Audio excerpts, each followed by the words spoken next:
not only in the current events, but in the grand scope of events across the pond, as they say, or at least as some people say, as well as to answer your questions about what is going on in Israel. So if you enjoy our Israel updates, that will be the topic of today's broadcast. If you have any questions pertaining to biblical history, current events in Israel, or just the Israeli nation and the events regarding Hamas and Islam as a whole, we'd be more than happy to field them here for you, as well as ask some questions that we've prepared on our own. But know that that is what we'll be setting aside for the next hour. If you'd like to send us those questions, know that you can do so through our usual venues. questionsforhope@gmail.com is and remains our email address. If you'd like to remain anonymous, we will be able to receive your questions there. And if we don't get to your question right away, send it to us there. We'll be able to revisit it in an organized format later on. Note as well, we have a Facebook page. We are live streaming at CCF Tucson, or Calvary Christian Fellowship of Tucson. Our YouTube page is A Reason for Hope. If you can join us there, subscribe, hit the notification bell. You'll be able to join us where we are live streaming every single weekday. However, if you are taking the all more justifiable position of avoiding social media, our website also has a streaming platform at calvarychristianfellowship.com. That's CALVARY. Not to take up any more time than we have, we want to make sure that our guest is given the opportunity to share everything that he'd like to. But before we do, we'd like to take some time as well to dedicate this to the Lord in prayer. Dad, would you like to start us off? I would love to. Lord, we are so grateful for this opportunity to be able to have Ronnie here in the studio. And Lord, as we explore the issues that are going on surrounding Israel, our prayer is for the peace of Jerusalem. We pray, Father, for the protection of the Jewish people. And Lord, we thank you for what you say in Psalm 121, that he keeps Israel will neither slumber nor sleep. Thank you, Father, for this amazing opportunity. We pray that you would build us up and help us to have a better and more thorough insider perspective on what's happening in the Middle East than we've ever had before. Thank you for guiding us. Thank you for giving us this privilege. In Jesus' name, amen. That is true. Amen. All right, so to start us off, we have some questions that we'd like to ask of Ronnie. Do you have any that you'd like to start with? Well, first of all, Ronnie, just a little bit of, if you could share a little bit of your background with us. We've met, you were our tour guide when we went to Israel, but your pathway to becoming a tour guide is kind of an interesting one. What were the twists and turns that led you to be the man leading a bunch of confused Americans around with a puppet of Kermit the Frog? Well, thank you for having me on the show, gentlemen. I'm glad to be here. And to answer your question, well, it just combines two things I always like to do, teach and travel. If teachers were well paid in Israel, I guess that would be my first mission, is to be a teacher and teach history. They're not paid that well, just like in America. So that was the reason for me to lead people across the country. It took me a while to understand how people are really interested in Israel. It was a shock for me, a pleasant one, knowing that people do care about the country. And as an average Israelis don't know much about the evangelical world. They do not know how much support we do have from Americans, especially evangelical Americans, because when I grew up in Israel, a whole generation was oriented in a certain way that the whole world is against us. We have no friends on the globe. I can't imagine how you came to that conclusion. Well, no, but there was a deliberate idea. We are the generation of sons and daughters of Holocaust survivors. And the whole country was in this mode. The Jewish people that survived the Holocaust, we don't have any friends on the globe, and we need to stick together, and we need to dedicate ourselves for the best interest of the country, and we need to make compromises for that, and we have to stick together. It was a way that my generation was educated, and it was a pleasant surprise to me growing up, and kind of broaden my horizons and have a chance to meet with people like yourself, Pastor. That was a pleasant surprise to know that we are not alone. We do have a lot of support, because most Israelis are not familiar with that issue. The Christian world wasn't always considered a friend. No, not at all. And No. when I grew up in Israel, it was something that, we need to stay away. And today, everything changes. And today, people are more open. If you want to share Jesus with the Israeli person today, they'll be more than interested to engage in a conversation. In my time as a youth, that was out of the question. That was the defensive measures that the country took, deliberately educating a whole generation based on the horrors of the Holocaust. So that's where we come from. Things have changed, which is a good thing, and today people are much more open, and people do understand, right, the support that we have, and people are not as ignorant as they used to be, which So- is a good thing, obviously, when you... Yeah. So you grew up in this environment, and your parents were in the Holocaust, were they? Yeah, Yeah. they only met after the Holocaust. But Yeah. my dad came from a town which used to be Romania, now it's in the Ukraine. And my mother came from Transylvania. It used to be Hungary, now it's part of Romania. And they met after the war was over. My dad lost part of his family. And on the way to go basically to Argentina, it's a long story. But they traveled through Romania on the way to Italy to get on a boat. And basically, they were stuck in the town that my mother lived in because of the Iron Curtain fell. That was early 46. It divided the country into two. So my grandmother was able to leave. She was old enough to leave there, but my dad was 17. And he was in the right age to go to the Romanian army. So they blocked his way to carry on. And he got stuck basically in the community, in this city, and the local Jewish community was simply embracing them. So that's how they got to know each other. So they knew each other only after the war was over. I was born there, in Romania. Yeah. You were born in Romania, Uh-huh. and then your parents emigrated to Israel. They after. waited 11 years just to get the visas. Wow. Just to leave Romania back then was almost impossible. Before the days of Ceausescu, all right? He only came to power a little later on. It was almost impossible. So they waited for 11 years just to get a permit to leave Romania. And meanwhile, they had me. So Yeah. I was 5 years old when we moved to Israel. Wow. That must have really been an amazing transition for you. Well, as a kid, I don't remember much. I heard stories all of my life. So my memory is kind of maybe part truth and part history. I'm not even sure. But we traveled in Romania later on. I was always curious, will I have any kind of sentiments for the country or the people? No, nothing. I mean, just like a foreign country to me. Yeah. I can't even speak the language anymore. Yeah. So I've been there twice. going to so visit. so you're an Israeli now. Oh, yes, with Through and through. 100% Israeli. You won't find a trace of Romanianity in me, if you can say that. So your family Maybe good manners. Yeah. People compliment me for that. So you move with your family from Romania to Israel, and then you grow up in Israel. You entered the IDF, did you not? Like most Israelis, you know, from the minute you're born, when you're 18 years old, and you graduate from high school, you go to serve your country. 3 years for the boys and 2 years for the girls.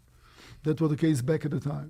In my case, I stayed a little longer. Being an officer myself, I had to sign another year, and then as a reservist, you stay for as long as the country needs you.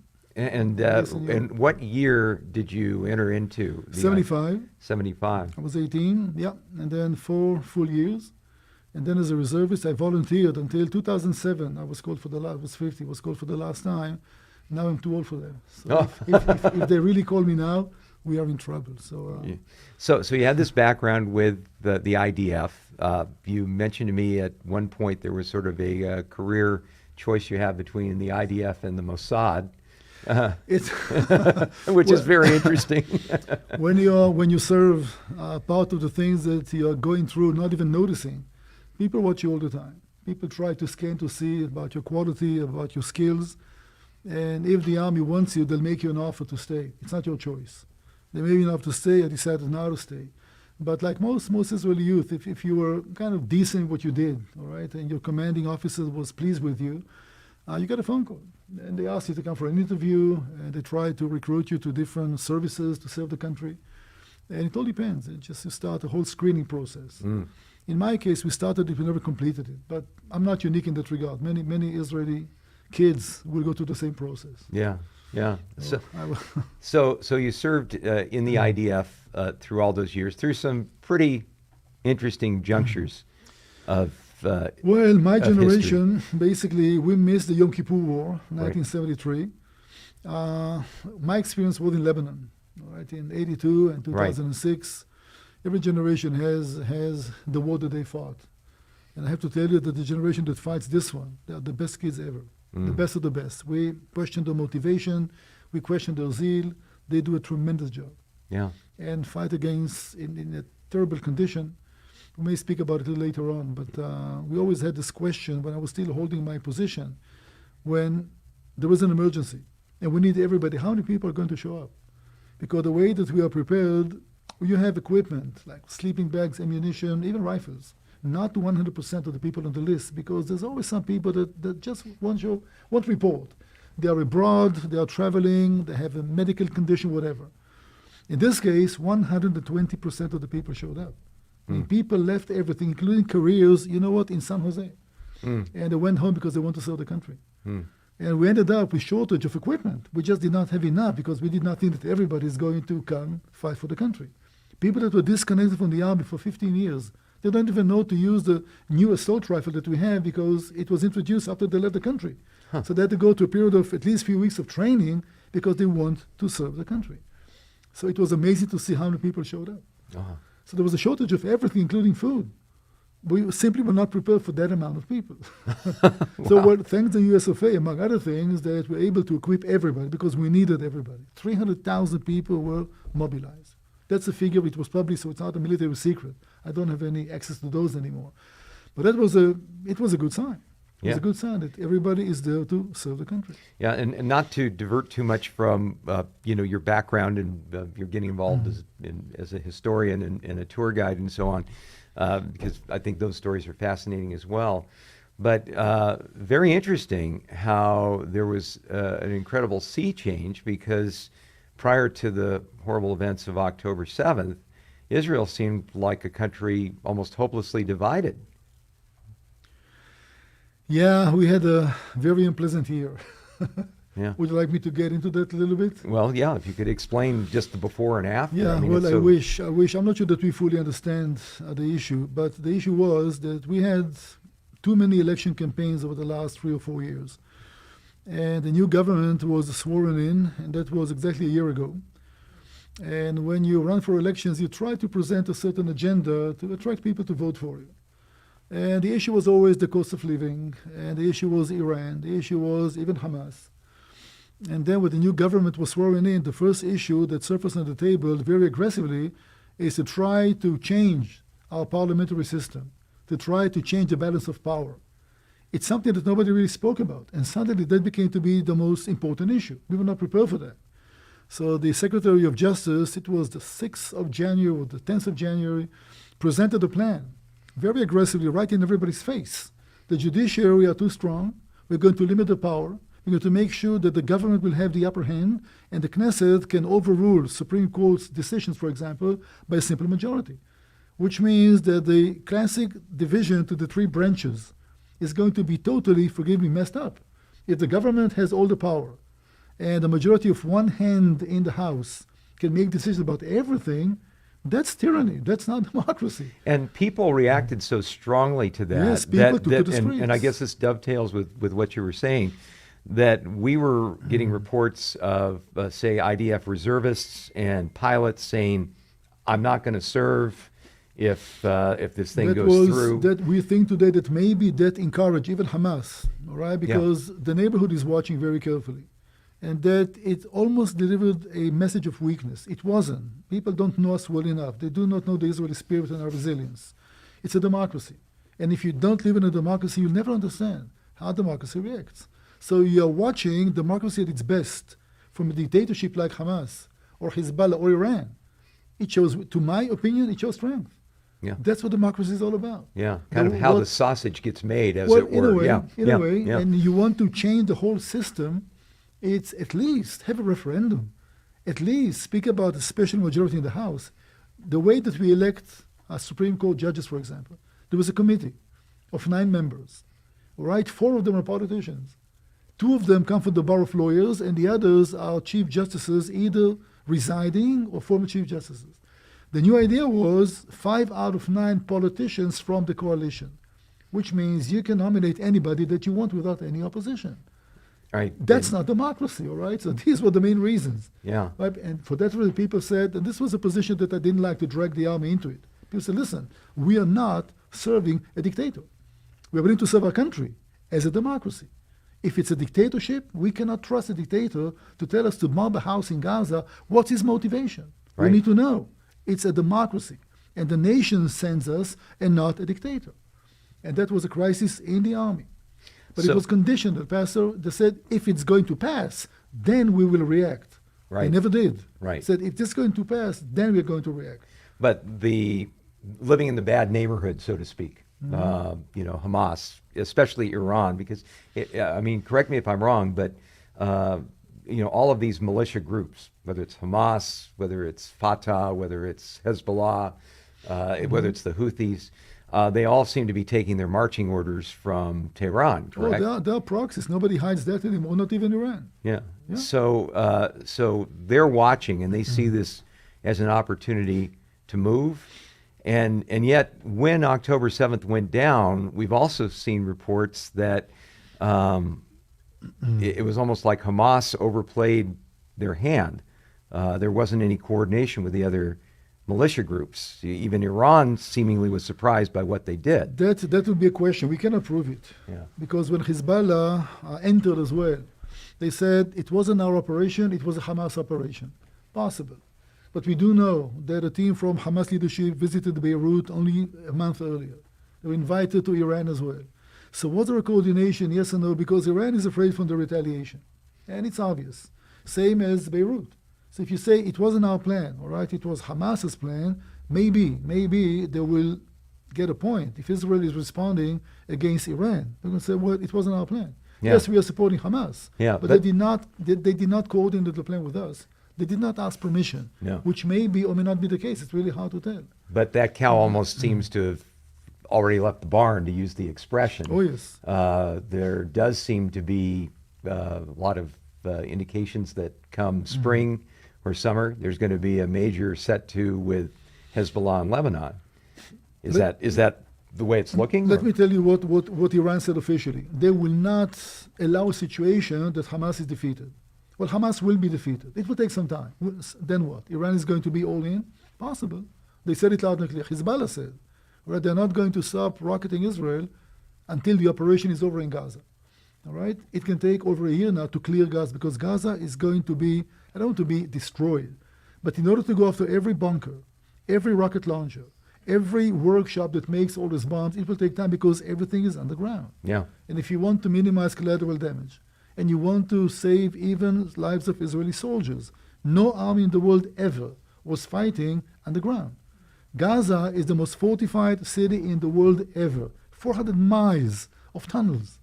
400 miles of tunnels, Pastor. Yeah. I mean, you have no idea what's going on. And this isn't just like walking through a sewer, from what we've seen. These are incredibly sophisticated places with large meeting rooms and things along this line. In 80% of the houses in Gaza, they found piers that go down to these, what we call the metro, all right? Which means in order to conquer a section, it's not enough to conquer the house, because you need to make sure that nobody's coming behind your back from the piers.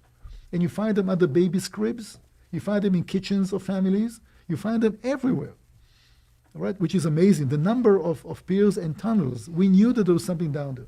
Nobody imagined. We don't have enough explosives, all right now to blow everything up. It takes time. They spoke about flooding everything with water. But you don't understand, it's conquering Gaza, conquering subterranean Gaza, and then try to just explode everything. So it's a process that you need to do just to clear a square mile. And then there's the wild card of the possibility of rescuing the hostages. Which is the most painful issue. The most painful issue. And again, I don't have any inside information. All we know is what we hear on the news, and there was a special cabinet assembled. It's a kind of a unity government that was formed specially for that operation. And they say officially, all right, that the two objectives of the war is free the hostages and destroy Hamas. In that order, I'm not sure. I'm not sure. And these two objectives are conflicting. I mean, let's take it to the worst case scenario, all right? That we got to the last bunker. And Yahya Sinwar, the mastermind, this murderer, is there with his staff, surrounded by 25 Israeli hostages. What are we going to do? Are we going to take him out, including all the others? Is it possible that some people died hostages because of our airstrikes? It's possible. We led a rescue mission, and sometimes friendly fire kills our own people. So to what an extent you'll take a chance? This is the issue that is going to divide our society. We will never recover from it. And I think Americans have a hard time wrapping our mind around just how passionate an issue that is. I mean, there have been circumstances where there have been, 300 convicted terrorists released in order to gain the release of one kidnapped IDF soldier? The key was, well, depends when. But we have a long history because it's a Jewish principle. I mean, to free our captives for ransom, it's something that goes back in Jewish history to the Middle Ages.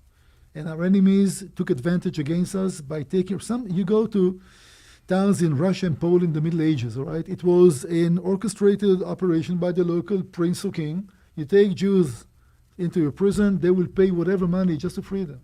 It's an important principle in the Jewish world, all right? Free the captives. We paid to free one soldier, Gilad Shalit, all right? That was 2007 or 8, I'm not even sure. 1,150 terrorists. Most of these are the leaders of Hamas today. And nobody complained because one life of a Jewish person is important. Now when we had the hostage exchange about 2 months ago, or 60 days ago, 50 days ago, the key was 3-1.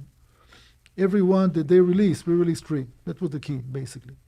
And they released only the children and young women, basically, and they said they're not going to separate families like mothers and kids, but they did. So the key was 3-1. How it's going to evolve, who knows? Because right now, maybe there's some discussions about the future plan. How the keys go, because the ideal is everybody for everybody. We have 6,000 convicted Hamas terrorists in our prisons, and PLO as well. The best of the best that can be, all right? We're going to free everybody, you free everybody. The question is, how many are still alive? We don't even know that. Do they get the medication? We don't have a clue. Yeah. We have zero information about their condition. But this is just the first step. The second step is Hamas wants that Israel will free everybody, will stop the war, and go out of Gaza. It's not going to happen. We paid too much so far to stop it now. Yeah, and the idea that, say, our Secretary of State, Anthony Blinken, was quoted as saying yesterday that the only way this is going to be resolved is a two-state solution. How does that kind of rhetoric play in Israel? Everything I'm hearing on the Israeli side is we tried the two-state solution, and this is what we got. Yes, we did. Again, the hope is that maybe without Hamas, if Hamas is really losing all of his governmental capabilities and his terror equipment, it's an idea. You cannot really destroy an idea. All right? You know, the Allies defeated Nazi Germany, they didn't defeated Nazism. It's still there among people. That's what we try to accomplish. Hamas can stay as a political party. They can stay as a education, whatever, though that's what delivered what we see now is education. So Hamas... What an education, though. Well, thank you. Exactly. Yeah. So Hamas will remain, all right, they'll take care about the sewage, about housing. That's something that we'll have to live with. But they are going to lose all of their governmental powers and all of their military capabilities. That's it. That's not negotiable, all right? It just has to be like that. Because they listen to the spokespeople. We're going to do it again. That's what I said loud and clear. In the first opportunity, we're going to butcher more Jewish innocent civilians. Yeah. So how can you coexist with that? Yeah, I'm not sure a negotiation works well when the opening bid is we want Thank you to you. die. Thank you. And So- you know what? I can give them one credit. It was always the agenda on the table. They don't hide their intentions. They say it all the time, and not just in Arabic. We didn't listen because we can. You know, they're people. They want to live. We'll find a solution if you appease them just a little more. We gave them 18,000 working permits to come and work in Israel, to make a living. And they made Israeli money, which is 10 times more than Gaza money.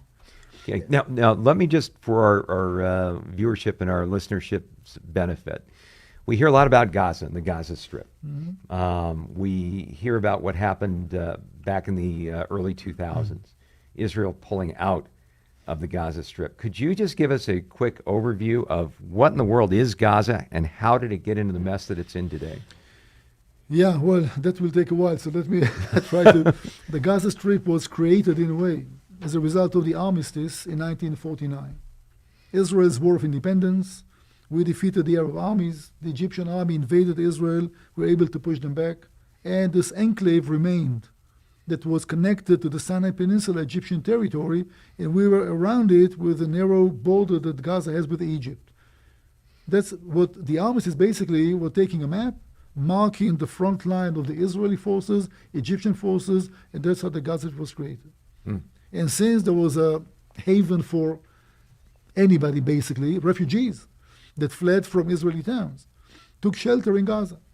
Now, it was under Egyptian control, but Egypt did not officially annex Gaza. It was Egyptian.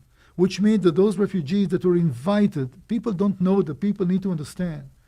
85% of the people who are called Palestinian refugees left Israel before the war even started. An invitation was extended to them by the Arab leaders back at the time. Mm-hmm. Israel is going to be a state. We are going to invade to throw them into the ocean. You may be caught in the line of fire just for the time being. Clear your homes. Come and take shelter in Egypt, in Syria, in Jordan, Lebanon, even Iraq, for a short time. And once we are dealing with the Jews, you'll go back to take their homes, which are much nicer. 85% of people called refugees left their homes before the war even started. They're not coming back. They lost the war, okay? And many went down to Gaza. So Gaza became to be an area of people that did not have any civil rights. They did not have a nationality. The Egyptians won't even allow them to travel. You could not leave the Gaza area. People were in a lack of education, no jobs, absolutely nothing. And just to emphasize this point, this isn't administered by Israel. No, Egypt. This isn't Israel oppressing this group of people in the Gaza Strip. No, this is being administrated by Egypt. Exactly. So speaking about apartheid, people accuse it of being an apartheid state. You want to see apartheid? You go to the Gaza under Egypt. You go to Lebanon until this every day. Palestinians in Lebanon are living in their camps. They're not supposed to leave the camp. They don't have citizenship of Lebanon. They're treated like dogs. That's apartheid. Jordan was the only country that was willing to accept the Palestinians, give them citizenship. So today, most of the Jordanians are basically former Palestinians, but not in Egypt, and not in Lebanon, and not in Iraq, and not in Kuwait. These people are citizens of nothing. They don't participate in politics. They don't participate in elections. They have zero rights. That's apartheid, not in Israel. Israeli Arabs are Israelis, So just like anybody else. So this this front line, if you will, between Egypt and Israel gets basically marked out as the Gaza Strip. That's the Gaza Strip. And they had it until 1967. Yeah. And then the Six-Day War, Yeah. Israel took it from the Egyptians. We had it until 1978 when we started a peace process vis-a-vis the Egyptians. All right, 77 it started in November 19. President Sadat came to visit Israel. He was launching the peace process. We signed the peace agreement in 26th of March 1979. Israel pulled out from Sinai Peninsula, and we told the Egyptians, listen, Gaza was yours. Take it back. And Sadat very cleverly said, no, we don't want Gaza. You stick with Gaza. So we have Gaza. He's a smart man, I guess. Exactly, very smart man. And he knew exactly why he says it. Until 2005, Gaza was in Israel's control, not annexed to Israel. It was in Israel's hands. We built some communities in the Gaza Strip. Israelis lived in few blocks in the Gaza Strip. And then in 1993, we started the Oslo Accord, the peace process with the Palestinians, according to which we're supposed to clear the Palestinian cities and give it to the Palestinian Authority. Jericho, Gaza, Han Yunis, Shechem, Jenin, I'm mentioning the cities in the West Bank and in the Gaza Strip. And we left a small enclave of Israeli 18 communities, and about 8,000 people lived there. That was, now Gaza is in the hands of the Palestinians. The PA was officially founded July 1st, 1994. It was times of prosperity. There's so much hope it's going to work. They had a brand new airport, the Yasser Arafat Airport. They had a new harbor. They built hotels. It looks like five-star hotels. Well, everybody said, well, hallelujah, it's really working. Yeah. So finally, people reason it's going to work. And then in April, the first rocket was fired at Tanus Deot from Gaza in April of, when was it, 2001. We understood just a minute now, something's not working here. So in 2005, under Ariel Sharon, a very hardliner, we said, okay, the world thinks that if we are going to appease them just a little more, it will lead to peace. Let's give it a try. And we pulled out from Gaza. Since September 11th, interesting, 2005, there are no Israelis in the Gaza Strip. Zero, none, not even one. Nobody's there. The problem was, it was not through negotiation with the PA, it was a unilateral decision made by Israel. You want us to appease the Palestinians, see what happens, we're going to leave. And now we want to see how they deliver. So we got more rockets and more terror. And we left behind beautiful greenhouses and lots of beautiful land and infrastructure. It was destroyed. And it's still a PLO, not even Hamas yet. It was the PLO. We pulled out, destroyed synagogues so they won't be desecrated. We had to dig out graves and rebury people in Israel because their tombs will be violated. It was a clever thing to do. It's not easy in the Jewish world. You do not dig people out and rebury them. It's the last thing that you want to do. But we understood the problem that may have happened. And, synagogues without the Torah scroll inside are just a building. So they had to go through a whole, how you call it, desecration, opposite of consecration, to desecrate a synagogue just by taking out the Torah scrolls, knowing that they're going to be violated and destroyed. Indeed they were. So Israel pulls out unilaterally. Yes. Said basically, you guys want independence, you want a Palestinian state. Show us how you do it. Have at it. Immediately, from what I understand, there was a civil war between Hamas and Fatah. Well, it started with elections. And they had elections because the UN is always behind the scenes. The UN really wants to facilitate some kind of an agreement. And President Bush said in June 2002 that the U.S. was always for the roadmap for peace, a two-state solution. It wasn't until he said it so clearly, but that's a plan. It's going to be the roadmap for peace is going to lead to two states. One for the Jews, one for the Arab world. We have the Jewish state, all right? By the way, this is important. The Palestinian leadership refused to recognize Israel as the homeland for the Jewish people. It's a state like any other state. But they want us to give full recognition to the future Palestine as the homeland for the Palestinians. That's what, and it's not semantics. These are important things that many people ignore because it doesn't translate well, because who cares about those? These details are important. Right. And Mahmoud Abbas said in the future Palestine, not a single Jew is going to be permitted to live. Yeah, from the river to the sea, Thank Palestine you. will be Well, free. something like that. That is the slogan that's being chanted on Well, college campuses here in the United States. That's basically you going ask them for though, genocide. you ask them what river, and they have no idea. They don't have a but clue. They don't know. and free of what? Jews, right? Yeah, That's- exactly. Isn't that a call for genocide? Yeah. So it's not about two countries living peacefully.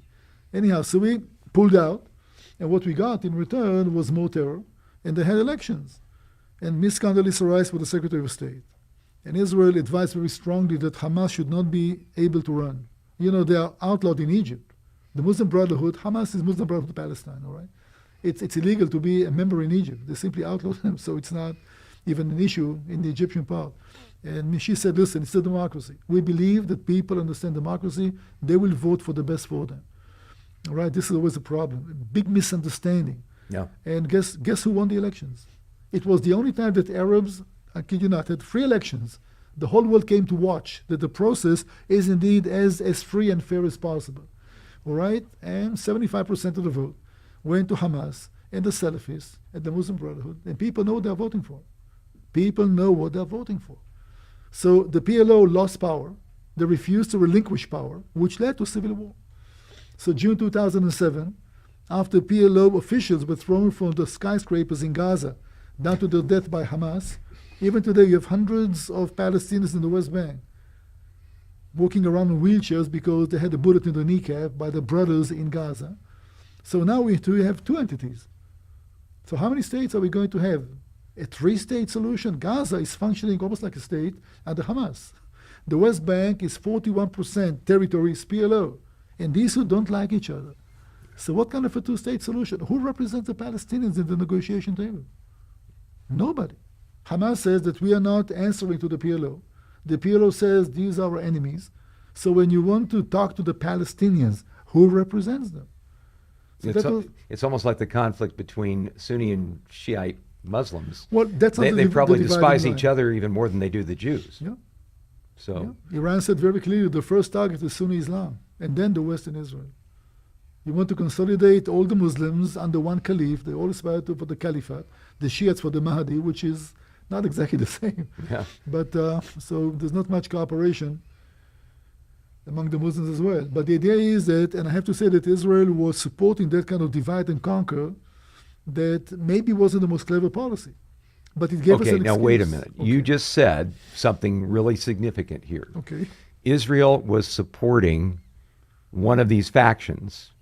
From what I understand, you're saying Israel was supporting Hamas versus the Fatah, the PLO, correct? Let me tell you what was the official policy of Prime Minister Netanyahu. He's in power for 16 consecutive years now, from 2009. And his idea was basically the way that he viewed the future of the Middle East was the following. Since Israel I don't want to say doesn't want to go to a peace process. We do want to try to end it peacefully. The question is, are we willing to pay for that? Because the price that we will pay is to have a Palestinian state, all right? And therefore, the idea was, if we can create a situation in which we undermine the position of the PLO by supporting Hamas, there will be constantly some kind of a struggle that will give us the justification to say nobody represents the Palestinians. Before they resolve their problems and come as one to the table, we're not going to talk to anybody. And you can only do that if you're supporting one group against the other. All right? Qatar is the villain in the whole story, okay? Was sending money, giving money every month, $30 million, just to support the officials in Gaza. All right? And that was done without consent. For a few months, we used to carry money in briefcases. A Qatari carrier going through Israel, crossing the border, they would not do that without consent. So the idea was we want to make Hamas stronger than they usually are. Non-official, we're not talking to them, because we want to make sure that the PLO is not controlling Gaza as well. So that's give us a justification. You want us to talk to the Palestinian two-state solution? Who represents the Palestinians? It seems like they do a good enough job themselves of not getting along without that kind of bribery, but yes, but I have to say that that was the official policy, and you had it from cabinet ministers. I did not remember Mr. Netanyahu, but others. Hamas is an asset. The PLO is a liability, and more than once. So that was the clever politics behind. and then the whole thing blew up. Thank you. Now it wasn't something that we are really shocked by. We knew it has a potential. We did underestimate the capability, not the motivation. We did not believe that they will be able to execute such a wide-scale attack, such a short time, that was too successful from their part. They did not imagine that either. The plan was to try to seize one community, maybe a small army base, take back home 2, 3, 5 hostages, and start negotiating. They were shocked how easy it was for them. They did a good job in basically deceiving us. So they did. So, and this is always the elephant in the living room question. How were they able to do this when you've got Mossad, you've got Shin Bet, you've got the CIA, you've got MI6, all of these intelligence agencies that seemingly would have a vested interest in knowing what was going on, all caught flat-footed. How does that happen? Well, the concept, which is the magic word, the concept. We were thinking in a Western terms, right? In a rational way. As long as they have something to lose, they will never open such an attack that will lead to their demise. And what do they have to lose? Well, basically, money and power. We're going to give them permits to come and work in Israel. Living conditions are going to improve. They have something to lose because Hamas really wants to govern the people, to be recognized as a legitimate government. Nonsense. They don't care about that. They have one goal only, the destruction of Israel. And it's right there in their charter. Well, without, at least two of their, I'm going to mention it later on. You go and read paragraph 13 and 18 about what exactly they want to do. And once again, they say it loud and clear that they're not going to stop. They'll try again and again and again. And the problem is, which is kind of, is this bit of smile on my face, that those people that had working permits to come and work, these were the spies that led the attack. We fed them. Right. And they bit the hand that fed them and their families. They led the attack on October 7th. They have names of people that knew exactly who to look for. Because if you're employed in a kibbutz, right on the line over there, you know the people after a while, you know the grocery keeper, you know the head of the first responders, whatever, and you go inside with pictures looking for these people. And for the sake of those listening, a kibbutz is not a military base. That's no. Civilian center. It's a beautiful community, usually totally kind of a communal community, and these were the main. It's targets. a farm, for lack of a better term. Well, that was the beginning of it. Today they do have industry and tourism, but it started as a farming community. Yes, and these are beautiful, beautiful green, peaceful places. And the other tragedy is that these people that lived in these communities were the people that really want to live in coexistence with the Gazans on the other side. They knew them, they knew the families, they used to send them money. Israel provides medical treatment to anybody in Gaza has a problem. They can come to our hospitals, but they can only come to the border. Nobody is drive them over there. These people, these kibbutzes, used to go and drive them to the hospital in Beersheba and drive them back. These are the hostages. They took some hostages in Gaza now, the people that saved the families' lives.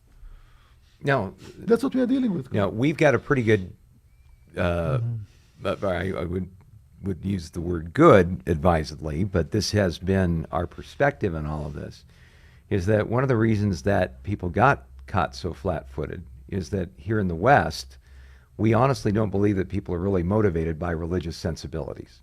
We believe they're motivated by secular concerns. They want to earn a living. They want to have a home. They want their children to be educated, just like we do. That But was the they idea. don't operate just like we Not do. at all. You see, our problem is, and this is part of the tragedy, that we are projecting our image and our way of thinking and our principles on other people, not understanding that other people have a different agenda, a different mindset, a different MO. Well, I mean, and again, it's the ultimate, the whole collapse of the so-called Arab Spring. Yeah. If we give them the right to vote democratically, and we had pictures of them on major magazines and the news holding up their hands saying that they voted that and will all be of this a stuff. one-time election, just like the Palestinians. Yeah. They didn't have any elections since 2007. Yeah, Or should They did. Yeah. Well, they know all too well. If they have elections in the West Bank, Hamas will win. Yeah. And that's a totally different ballgame. So we speak about what really surprised us. So just before you roll on with that, so it seems like it's flip-flopped. There was this idea that we have to build up Hamas in order to keep the PLO in check. Well, to build now it to it a certain sounds like level. now it sounds like the idea is, boy, we better get in there and support Fatah, or Hamas is going to take over. Well, that's where Israeli politics come to play a role. I mean, am I following You're this right. correctly? You're absolutely right. Because the question is, what will happen in Gaza after the war is over? There has to be some kind of a future, some kind of a plan. And Prime Minister Netanyahu refuses to say clearly because he will lose his coalition. The members of the coalition that made his government refuse to even think about the PLO taking over the Gaza area. If he does say it loud and clear, if he dares to mention the two-state solution, as he did before this government was formed, he doesn't have a government. Members of the coalition today, and we do have some very right-winged, I'm not even sure how to translate that to American to understand, they are not willing to even consider any kind of negotiations. And under this government, under this structure, we have a very hard time to move forward to any direction, except for one, and that's a consensus. Hamas will cease to exist. And if possible, Hezbollah in Lebanon as well. We don't have a choice. It's a necessity. We don't have a choice. We'll never live again in the future that you have bloodthirsty people on your border. Any country in the world is willing to do that. Just show me one country in the world who is willing to have not a hostile, not theoretically. It was proven how savage these people are. And who will take such a chance? We evacuated from the northern front that we had, the border, 70,000 civilians because Hezbollah is hitting the home directly by using anti-tank rockets. And we're still exchanging fires.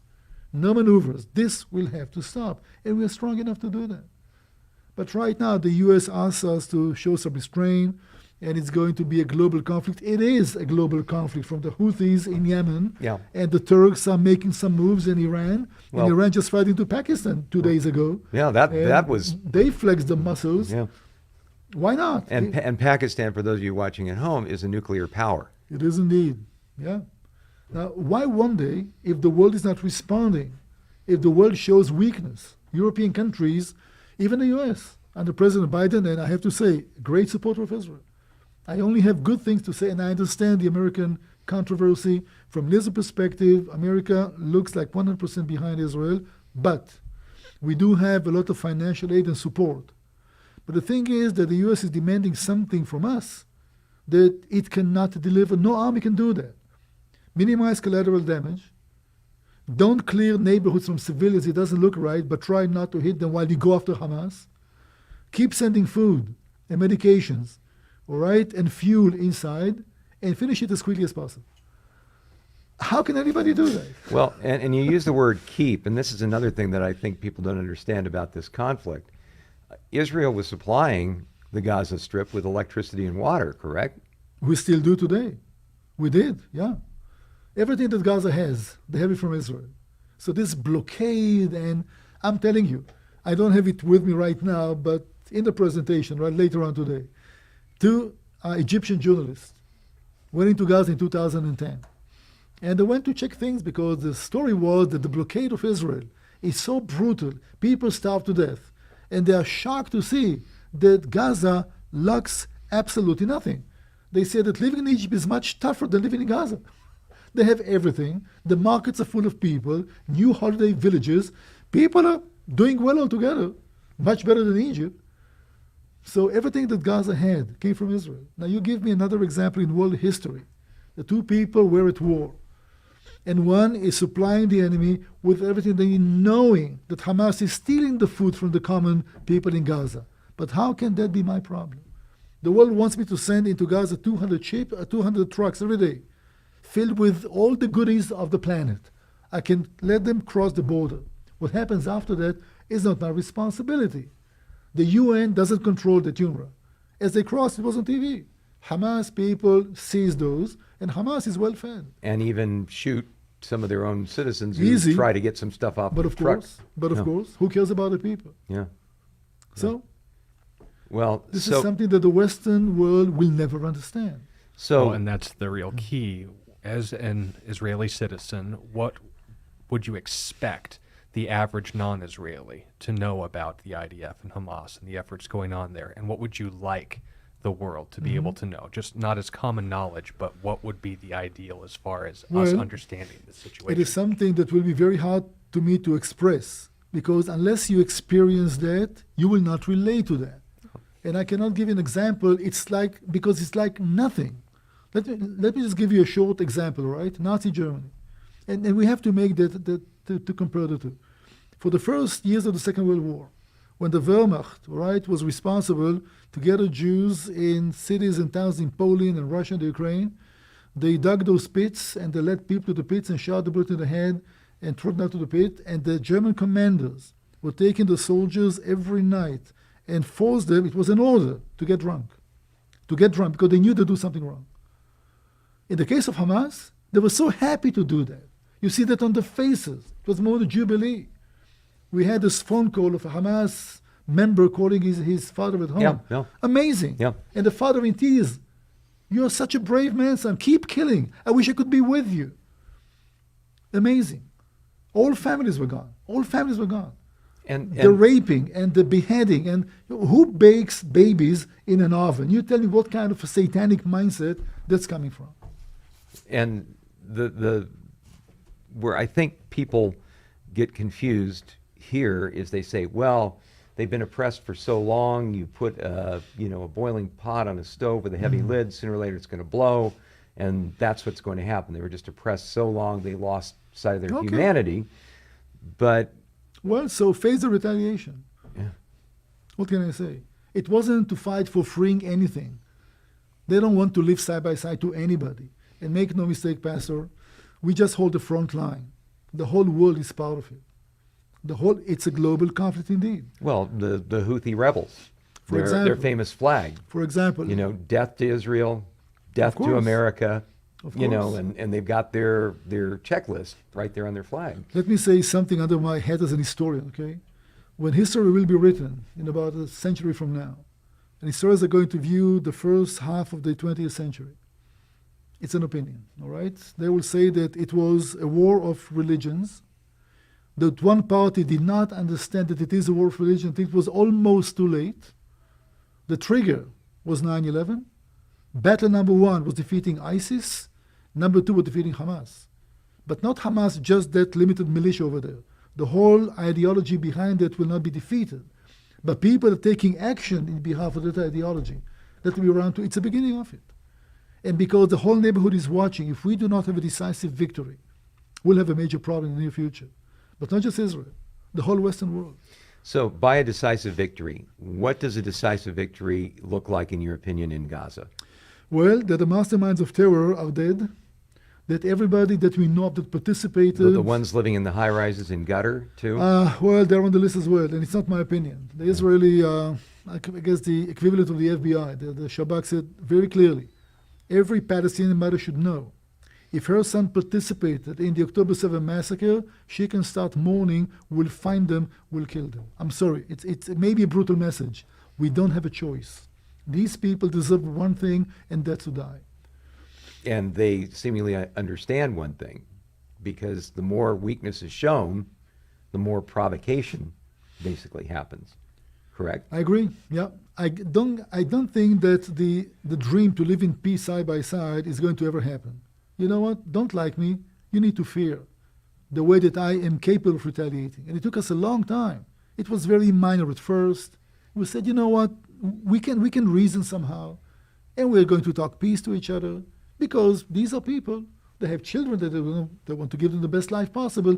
Nonsense. It's not on the agenda. The agenda is one: to kill all the Jews and Christians, read the charter, and to bring Israel to its total destruction. That's not going to happen. The Friday people and then the Sunday people, as they say. Yeah. So the choices are limited. The problem is, why did we wait such a long time? The writing was on the wall. You mentioned something else that I just missed and I did not answer. The information was there. It was all there. We have, military is deployed along the border. They have very good intelligence. They knew exactly what was going on. But the concept was still, they weren't there. They will not dare to do that. And they're not capable. They want to. They're not capable. That was the big mistake. You see the information. The question is, two people can see the same data. And each one comes to a different conclusion. Our conclusion was the wrong one. For 24 hours, Pastor, everything went wrong. 100% failure. Nothing worked for the first 24 hours. And this is rare. And for Israel, devastating. Now, we are not in the danger of big collapse or whatever. But the humiliation, the guilt, the army personnel admitted, we failed. And we are going to resign after the war is over. We didn't hear that from the politicians. None of them. Not from the politicians. Somebody is responsible. He has a name. He has a title. Somebody has to pay the price. So we'll see. We'll have elections maybe after the war will be over. I have no idea how this is going to evolve. But this war doesn't really have a foreseeable termination point, does it, time-wise? Well, it will Could be years. It will be a different intensity. I think that the massive, intense, airstrikes, etc., maybe are over, and it's going to be more targeted ground operations to go after good intelligence, to go to certain places, while searching every rocket launcher, every workshop to try to clear the tunnels will take time. But right now we want to save lives on both sides, and you have to be very focused on what you do. And the wild card, obviously, of the hostages. That's always be there. That will be always there. Is it going to stop us from? Question is, and I have no way to answer that. If we know that we are going to take a very essential target, that we may have some hostages, are we going to operate, yes or no? I have no idea. I hate to be in decision makers' place to make those ideas. These people have to make some very, very tough decisions. So, spring's coming.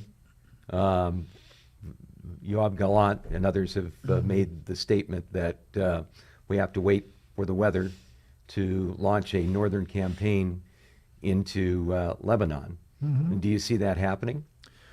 Well, it's kind of the two-front war. Spring is too far away. The decision will have to be made in the next couple of weeks. Will have to be made. I mean, once again, if the plan is, we still try diplomacy. All right? The president has an envoy. He's going to the Middle East, Amos Hochstein, and they try to implement basically a UN resolution, 1701, that was made in 2006. That was brought the war back to an end. And by this one, the special forces of Hezbollah will be deployed north to the river Litani, about 22 kilometers, 15 miles, away from the northern borders, which means they cannot take it by surprise. They won't do it. They won't do it. They've never done it. Exactly. It will have to be done. We will not live in a condition that whenever you want to open fire, you're going to kill an Israeli. This is over. Gloves off. Now, this is over. And as a veteran of the last Donnybrook with Lebanon, where it seemed like there was so much, invested with blood and treasure and everything like that to accomplish next to nothing. Are you optimistic that this time they're going to be serious, or Well, it's not really up to them. If we will be serious, we can do it. Easy. And I think that the world will support us in doing that as well. It's just a matter of making a decision and stand behind it. We do have a 100% consensus among the people of the country. It will take as long as it will take. We have to accomplish these two objectives. And when that Gaza and happens, what is your take on Iran's response? Do they start throwing the kitchen sink at Israel, or I have no idea. I think that Iran is in a position that they will have to make some decisions as well, but they have a lot to lose. If the regime collapses, and they fear for the regime, if the whole world is coming together, I think that their chances are not that big. And we're coming to that point. People begin to understand this is not a joke. This is not happening 10,000 miles away. If you have a rocket you can launch at New York City from Tehran, you're in problem. You do have a major problem. Yeah. Add North Korea to that, and add some other elements, and it is indeed a global issue. Well, Ronnie, we have really appreciated your time here on the broadcast. It's gone by Thank you. way too quickly. Sean, if people want to watch this again, how can they do that? Well, again, if you're joining us on YouTube, Calvary Christian Fellowship of Tucson is our website. You can join us on Facebook. You can email us, and we'll be happy to send you links. But note that all those will be available as long as this website's willing to host us. And again, Ronnie, we're an honor to host you as well. Thank you. It was my pleasure. And thank you for inviting me, at least to give people in this country maybe some other perspectives. Yeah, that's why we've called the conference we've invited you to speak at over the weekend, Understanding Israel, because the more you understand what's going on there, the more we as believers in Christ need to be standing with Israel more than ever before. Thank you again. Thank you for joining us.